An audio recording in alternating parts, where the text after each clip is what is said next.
So we're going to go through a little adventure into the past, present, and future of healthcare simulation, kind of talk about where we are right now, where we need to boldly go. Being the nerds that we are, there's always going to be a Star Trek reference in there somewhere. So as you know, I'm Lance Bailey. You can follow me at Lance Bailey. We also have at HealthySim and at SimGHOSTS. Our hashtag for this event is #SG16UK. There's my disclosures there. I won't mention those again, but there's going to be hashtags throughout this presentation you can check out, follow, and kind of tweet as we go along. And in the back of the room, we've got the live feed going throughout the event. So let's zoom out and check out our healthcare simulation tree of life. So here we are, with the past being our roots, the present being our trunk, and the future being the trees, branches and leaves. How can we kind of think about this? Well, let's just kind of turn to the left for a second here and think about that technology adoption scale. So that's with regards to penetrating the market with new technologies. Realistically, we're still right about here. So congratulations. Give yourselves a round of applause. You are an early adopter. If your kids at home tell you that you don't know anything, you can tell them, look, I'm an early adopter. Okay, I'm bringing simulation technology hard and strong into healthcare. But when we come back to the healthcare simulation tree of life, so you can kind of see that we're just kind of still like in this beginning phase of a trunk of an early tree with regards to the penetration and kind of full adoption. So let's kind of take a look at what was my inspiration for this particular talk and how does it going to start to kind of create a theme for this morning. I think it's in the extent to which an individual is personally responsible for his or her achievement. Malcolm Gladwell, the author of Outliers and other books that have been bestsellers. That they are. In certain key ways, they're not. And the question is, what is the balance between the ways in which people are individually responsible and the ways in which they're not? And I would like to argue that the ways in which they are not occupy a significantly larger portion of their achievement than we generally believe.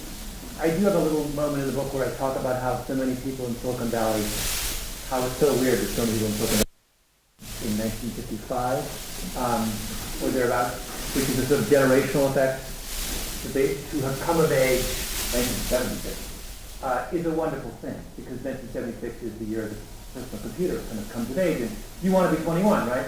And so Gates and Jobs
an important thing to consider.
From Melbourne, we had our third annual Australia event.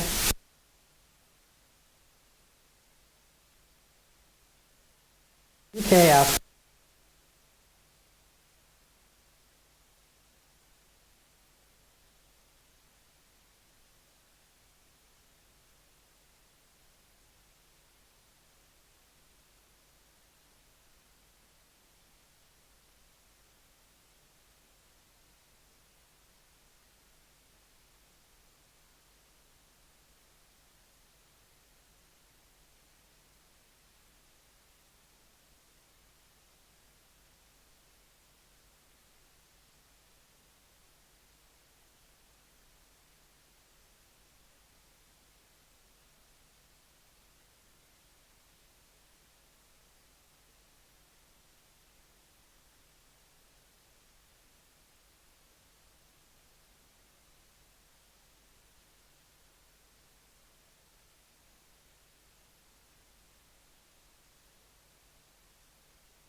The grandfather of simulation.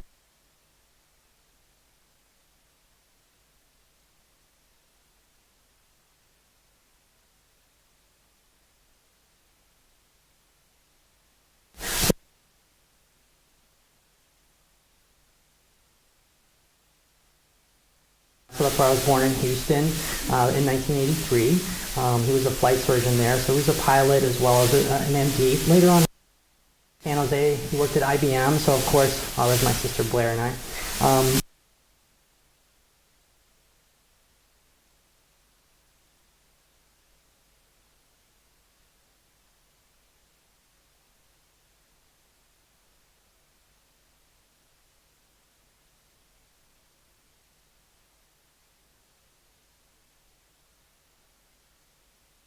And shoot him down because of clinical nurse, so she went to nurse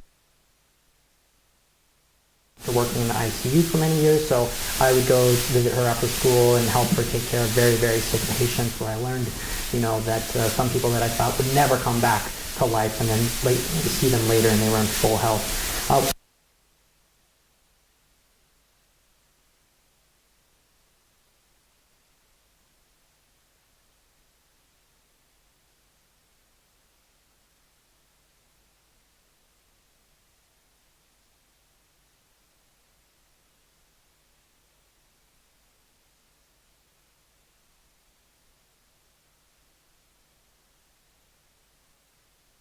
To do with the kind of concepts of what we capture in a simulated environment. There's no narrative there, there's some structure.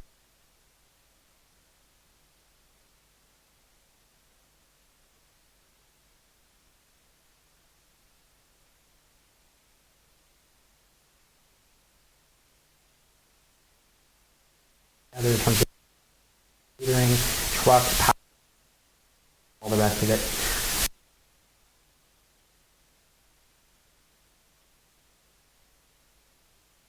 That was a really great experience where I first got to gain that knowledge of expert yelling in your ear that you're moving too slowly while you try to get water out. So working in these dangerous environments where there was a high stakes potential going on for the whole team, with them in order to successful. All of a sudden you can kind of start to see, well, it's like myself to kind of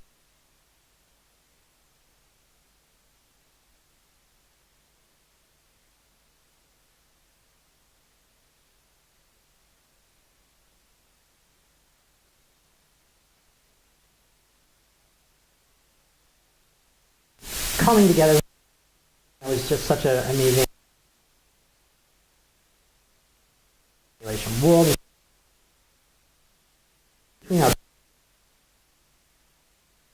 2009 districts, and then I became the director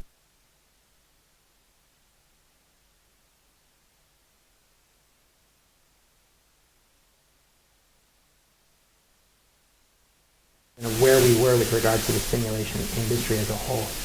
So that kind of takes us to like, okay,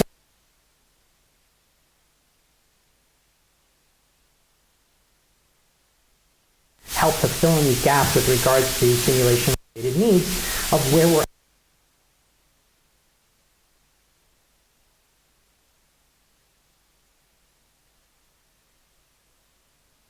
individual to be running our simulation-based technologies, because this story is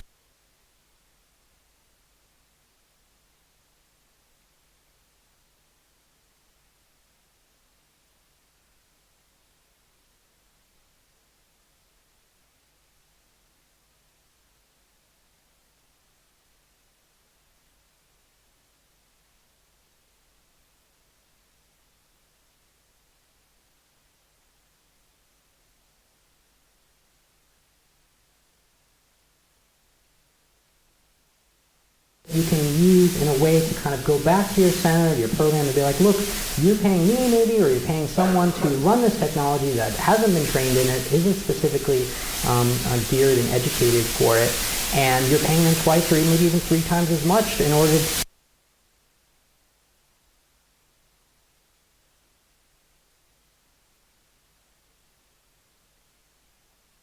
is a big, big problem within healthcare, which I think is a big, big opportunity for simulation.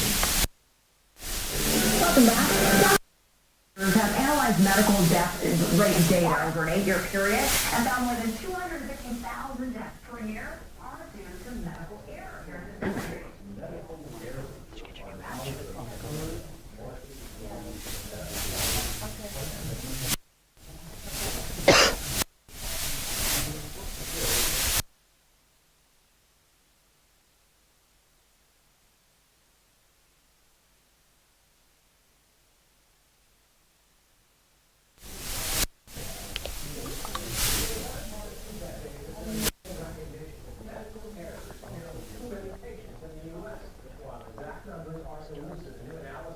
I think there's some seats right up there.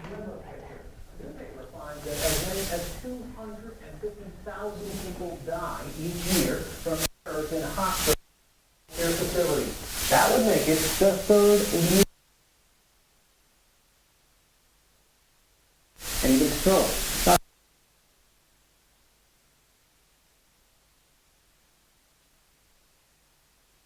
Number, what did your research find? That's available studies, the data from the medical literature. And we basically if medical were counted as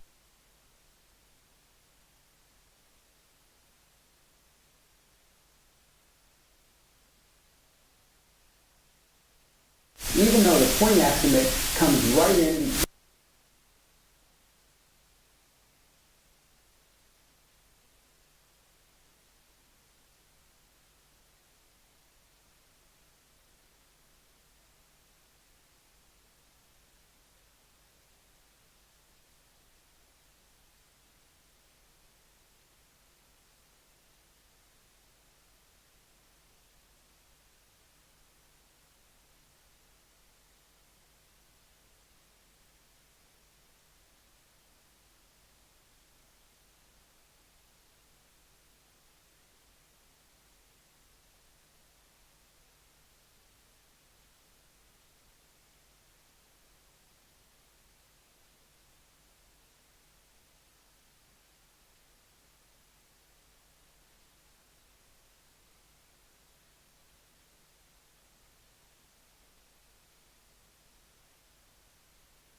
informs all of our research funding priorities as a country, all campaigns.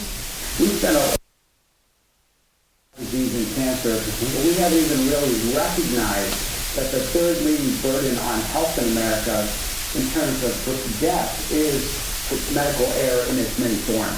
So how do systems change to try to adapt to this? I remember there was a book written a while ago about the checklist and actually preventing surgical errors just by something as simple as that. Are there systemic improvements that we can make to try to decrease this error rate?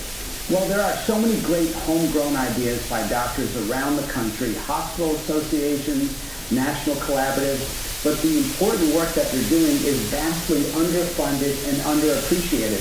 Our large research center in patient safety at Johns Hopkins has applied for numerous federal grants, and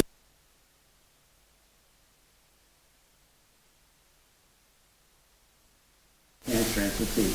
And all of these grants are relegated to a very small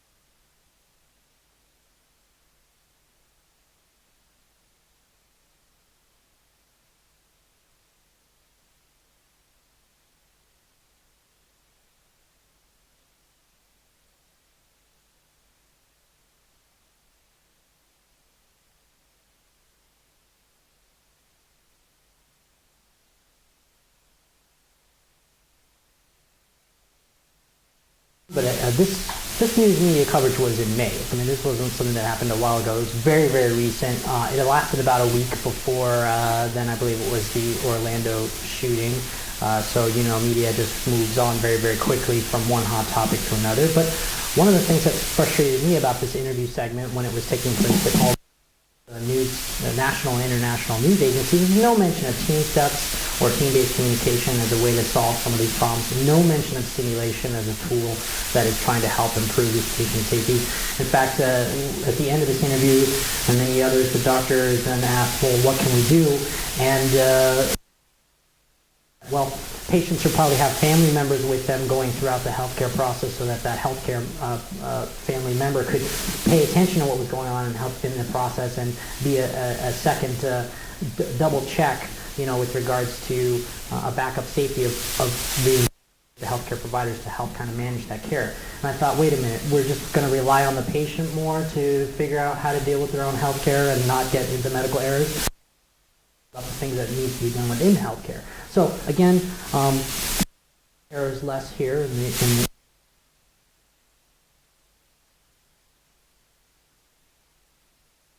deaths every year due to patient error.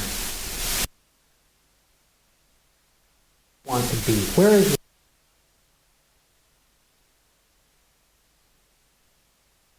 Star Trek? Here we go.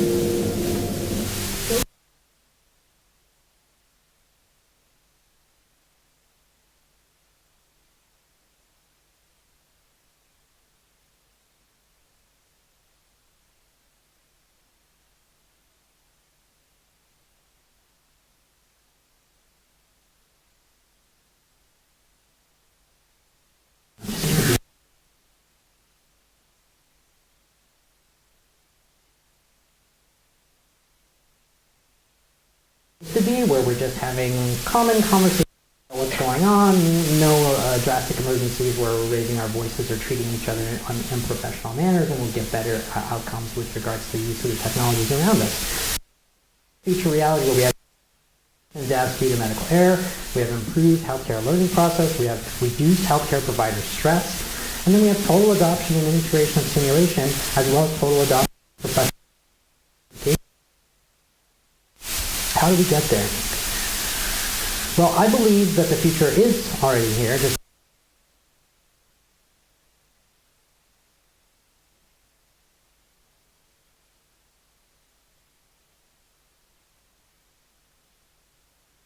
kind of similarities before, but I guarantee I'm going to take it to a place that I've never heard us in the healthcare simulation community talk about yet.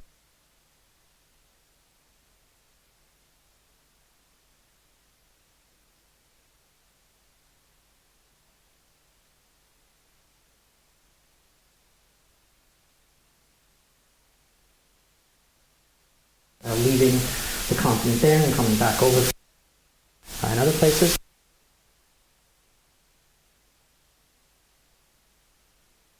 Here is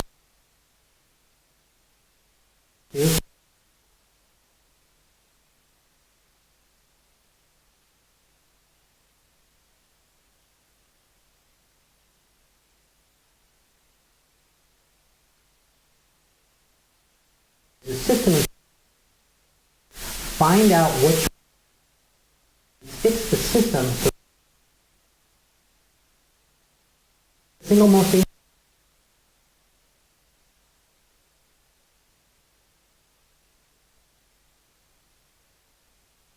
I think that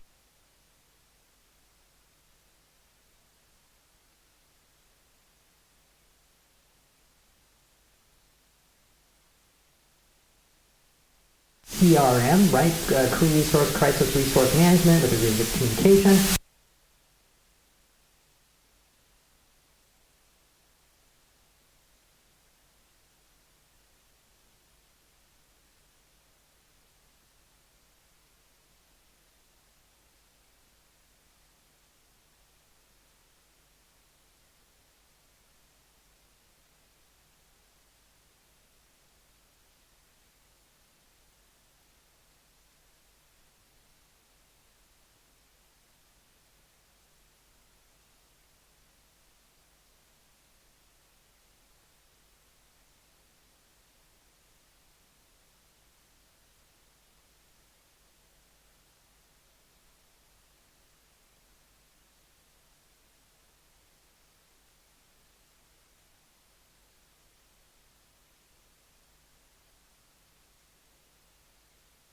Years ago, very basic. Well, initially in the 50s and even the 60s, first of all, the pilots who were there at that point in time had never seen simulators, they were all very basic.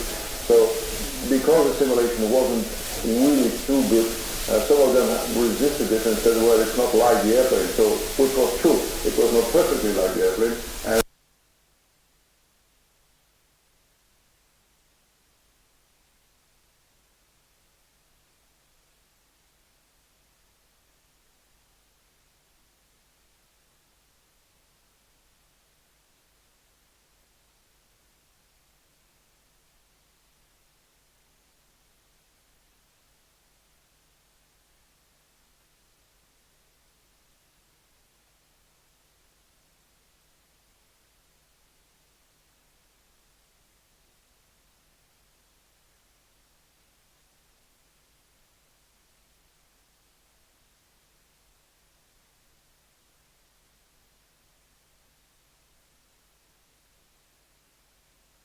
The 1980s, still a resistance to CRM and team-based communication practices, charm school, and then in the 1950s and 60s, simulators were seen as jokes. It took a generation of pilots exiting out from World War II educators to be able to get through the 60s and 70s, and then later on there was an adoption of simulation. So similar to the kinds of things that we're facing now in our own industry, yes, are taking place. But do we really have to wait for the generational gap to kind of transition into the full adoption of simulation, these team-based communication practices? I don't think so, because there's technologies that are available now that weren't available then, which can help us to speed up this adoption. And I think that they're directly related to the black box. In 1953, aviation investigators in Melbourne passenger jet destined for Australia crashed as leaving Pakistan, killing everyone on board.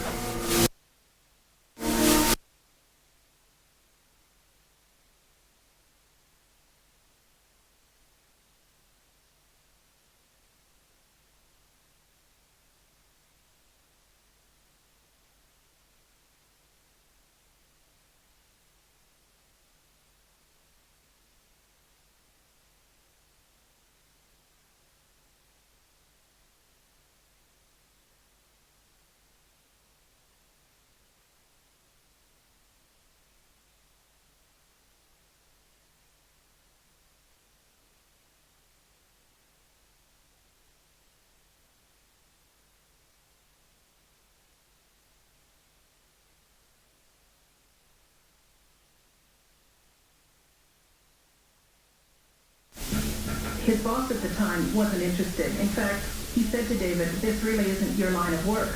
Through trial and error, he built a prototype. To make it crash and fire resistant, he housed his invention in a titanium box. He took it to Australia's aviation authorities. But there was more disappointment. Not all of David's colleagues, and certainly not aviation authorities, were enthusiastic or supportive of David's idea. Privacy was a big issue. In fact, there's some interesting quotes that from the Pilots Federation. It would be like a spy on board. The Air Force said the tape could yield more.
Another dimension into investigation of an air crash. Flight is a supreme achievement of the time. Then surely the coffee course.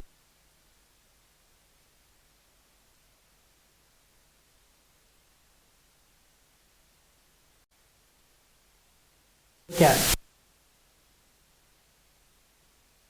A recording device already being used now in other industries in a modern day setting that could really easily quickly translate into our experience. So if we go to the end of our trunk of the present, let's check out what's going on in the U.S. with police programs. For every officer in Laurel, Maryland Police Department, the day starts and ends right here. Each grab a camera, and as you can see,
Leaders in Daytona Beach say police body cameras have become invaluable, clearing officers in some cases, proving citizens' right in others.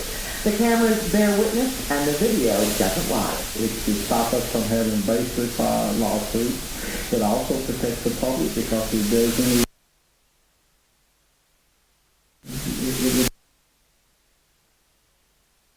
Salina, Texas.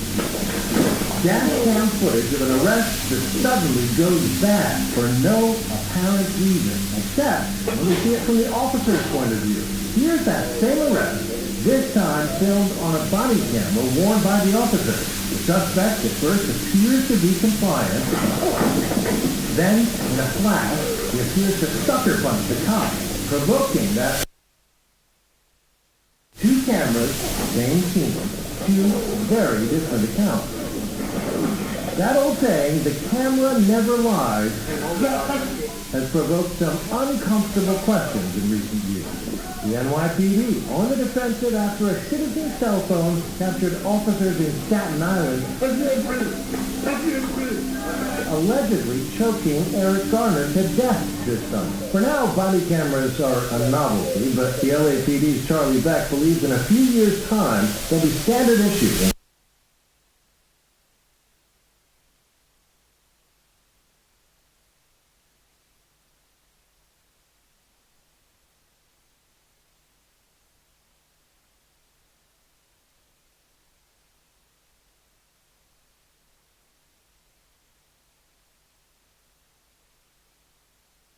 Initiate conduct that might draw complaints if they're wearing body cameras. But we do think that there are privacy concerns that need to be addressed through strong policy.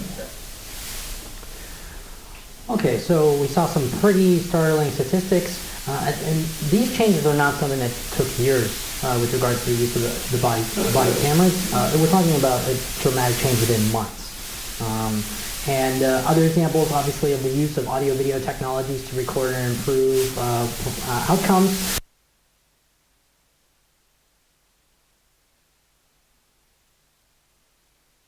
Everyone has a dash cam, or many people have a dash cam in their car to prove their innocence with regards to accidents over there. And then obviously the CCTV system that is in utilization here in the UK. Now, in healthcare, we're not talking necessarily about less complaints and less use of force, but what is the implication for audio-video recording systems in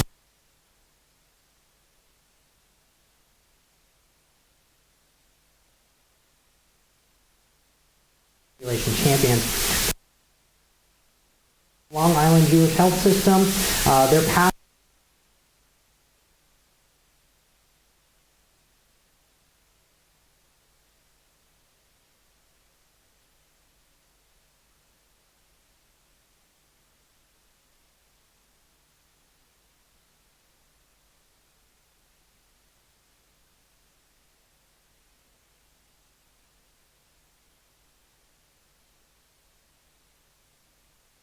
were found. Then they were told that they were being recorded.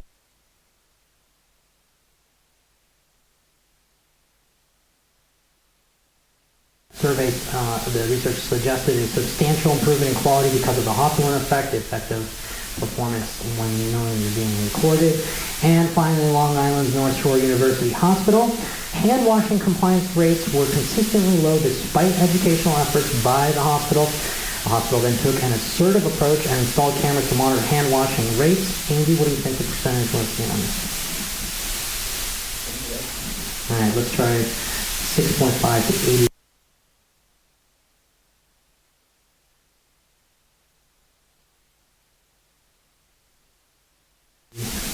Fine print down there is the research.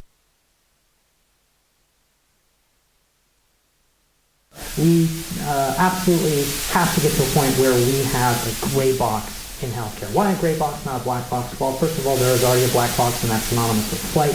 Healthcare needs something that's different. I googled the term, and there's nothing else going on really with the term gray box, so it's a good way for us to kind of do that zone. I also think that gray is an interesting color because it's boring. There's no life to it, and honestly, if a gray box is doing its job properly in the future, then there will be nothing worthy of hearing on those devices. I think that it's an interesting color for us to kind of think about and utilize. This is something that should be recording systems, not individuals. Okay, if there's a problem is found, it's with an individual because they were not trained properly and the system is broken. So it should be a way we should be able to find a way to utilize these systems to analyze systems, not the individuals behind them. To me, it's not a question of if, this is a question of when. I mean, Big Brother is coming in other industries, and it will come to healthcare eventually. It's already in aviation, it's been working, and it will be working in police and other places as well. What happens when it does? Healthcare becomes accountable all of a sudden. All of a sudden, hey, it's on videotape. Who performed what? How did we perform as a system? Systems then are required to improve training and care outcomes because they are being recorded and they need to be able to demonstrate so. And boom, simulation becomes a de facto part of education, and we all have job security for the rest of our lives, right? So why us as simulation champions? Why is this something that's important to us? Well, our commitment to simulation means a commitment to performance improvement. We're already there. We're already having this conversation. We are the early adopter community. We're the ones that are kind of pushing for new technologies that change the way that simulation works. We know that these in fact work. We've seen them work. We know that they can. So we have that energy to know that this is where it's going and not shy away from that kind of success. And this is the mission of our time and place, right? So we all came, just like I did, from a unique set of surroundings that brought us to this point here and now that made us involved with simulation technology. Just quick show of hands, who wrote in simulation, right? And I think if you look around the room, you'll find that other people in this space do too. That's where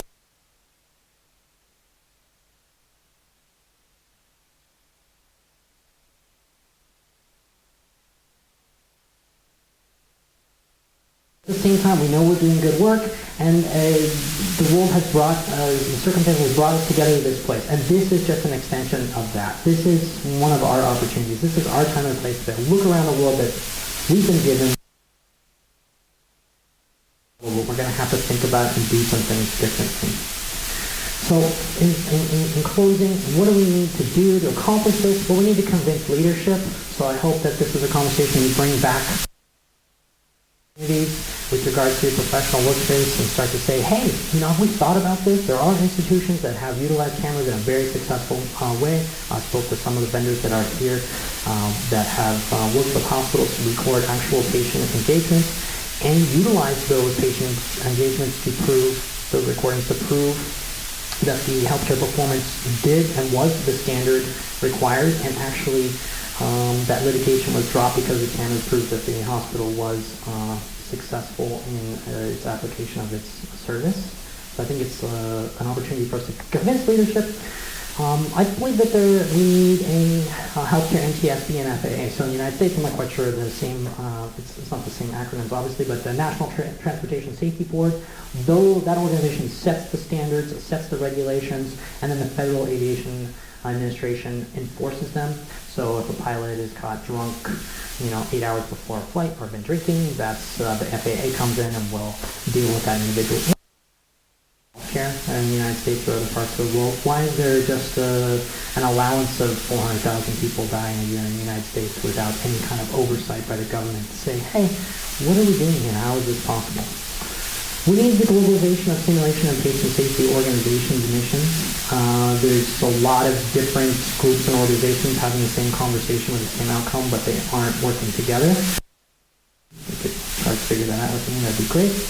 And we need a media campaign. Why is it that when we have a just rare opportunity for national and international news speaking about the topic that is directly related to our professional careers, our professional communities, our professional industry, that there's not a gigantic amount of follow-up with regards to these media news reports that then follow up with but simulation is coming, and here's what simulation does, and here's how you can learn more about simulation, here's how you can donate, here's how you can support. We need that in order to drive our industry forward and get to that next level. So with that being said, that's the end of my presentation. I hope you found it useful and entertaining, and I can't wait to spend the next 2 days with all of you integrating all of these fun technologies into our programs. So cheers, thank you.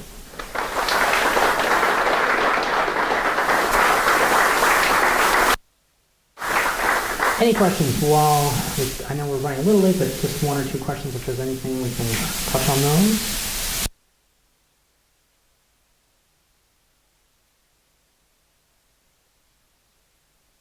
I'm not sure what's on.